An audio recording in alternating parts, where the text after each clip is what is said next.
যুক্তরাষ্ট্রে আরব আমেরিকানদের রাজধানী হিসেবে পরিচিত মিশিগান ৪৭তম প্রেসিডেন্ট নির্বাচনে যেটি ছিল অন্যতম সুইং স্টেট বা প্রতিযোগিতাপূর্ণ অঙ্গরাজ্য। ঐতিহাসিকভাবে মার্কিন মুসলিম ভোটাররা ডেমোক্র্যাট সমর্থক হলেও এবার ভিন্ন ছিল দৃশ্যপট। পরামর্শক সংস্থা কাউন্সিল অন আমেরিকান ইসলামিক রিলেশনসের অগস্ট মাসের এক জরিপে জানা গিয়েছিল ডেমোক্র্যাট প্রেসিডেন্ট প্রার্থী এবং বর্তমান বাইডেন প্রশাসনের ভাইস প্রেসিডেন্ট কামালা হ্যারিসের দিক থেকে মুখ ফিরিয়ে নিয়েছে মিশিগানের ৮৮% মুসলিম voter. Michigan has 200,000 Muslim American voters. I would guarantee that they helped swing Michigan. And Democrats, instead of heeding that warning, they did not. এক বছরের বেশি সময় ধরে গাজায় আগ্রাসনে প্রায় ৪৪,০০০ ফিলিস্তিনিকে হত্যা করেছে ইসরায়েল।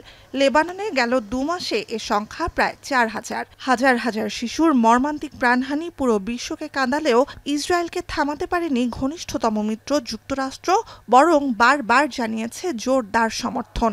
এ নিয়ে মার্কিন ভূখণ্ডে বারবার মুসলিমরা ক্ষোভে ফেটে পড়লেও নির্লিপ্ত ছিল বাইডেন প্রশাসন। ভোটে যার মাসুল গুনেছেন কামালা, লাভবান হয়েছেন নবনির্বাচিত president Donald Trump. I'm very disappointed with the results, but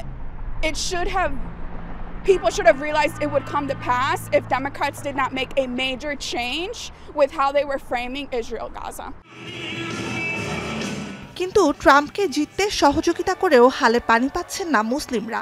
নতুন সরকার গোছাতে এরই মধ্যে গুরুত্বপূর্ণ বিভিন্ন মন্ত্রণালয়ের দায়িত্বে যাদের নাম ঘোষণা করেছেন সে তালিকায় ইসরায়েলপন্থী অনেক নাম হতাশ করছে আরব আমেরিকানদের। পররাষ্ট্র মন্ত্রণালয়ের দায়িত্ব পাওয়া রিপাবলিকান সিনেটর মার্কো রুবিও পরিচিত কট্টর ইসরায়েলপন্থী হিসেবে। গাজায় অস্ত্রবিরতির আহ্বান জানাবেন না এবং হামাসকে নির্মূলে বিশ্বাসী বলে বছরের শুরুতেই জানিয়েছিলেন তিনি। ইসরায়েলে ট্রাম্প প্রশাসনের নতুন রাষ্ট্রদূত হবেন মাইক হুকাবি। সাবেক আরকানসাস গভর্নর এবং কট্টর ইসরায়েলপন্থী রক্ষণশীল এই রাজনীতিবিদ পশ্চিম তীরে ইসরায়েলের বসতি সম্প্রসারণের পক্ষে এবং ইসরায়েল ফিলিস্তিন সংকটের দ্বিপাক্ষিক সমাধানের বিরুদ্ধে। জাতিসংঘে ট্রাম্পের নতুন রাষ্ট্রদূত হবেন এলিজে স্টেফানিক, যিনি গাজা হত্যাযজ্ঞের নিন্দা জানানোয় জাতিসংঘকে আখ্যা দিয়েছিলেন ইহুদি বিদ্বেষী বলে।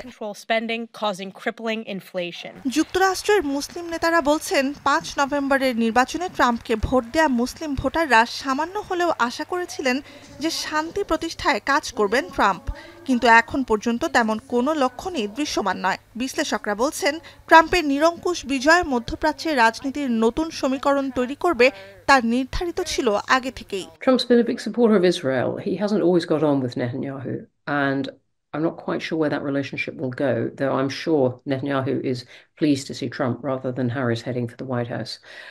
And of course, we'll still have Joe Biden to contend with for the next 2.5 months. Trump could make this better or he could make it an awful lot worse. ট্রাম্পের আমলে ইসরায়েল পশ্চিম তীর আত্মসাৎ করলে, গাজায় পূর্ণ নিয়ন্ত্রণ নিলে এবং ফিলিস্তিনিদের উৎখাত করলে অবাক হওয়ার কিছু নেই বলে মত অনেকের। বিগত মেয়াদে ক্ষমতায় আসার 1 বছরের মাথায় পূর্ব জেরুজালেমকে ইসরায়েলের রাজধানী হিসেবে স্বীকৃতি দিয়েছিলেন ট্রাম্প। নুজহাত কামাল, এখন বিশ্ব।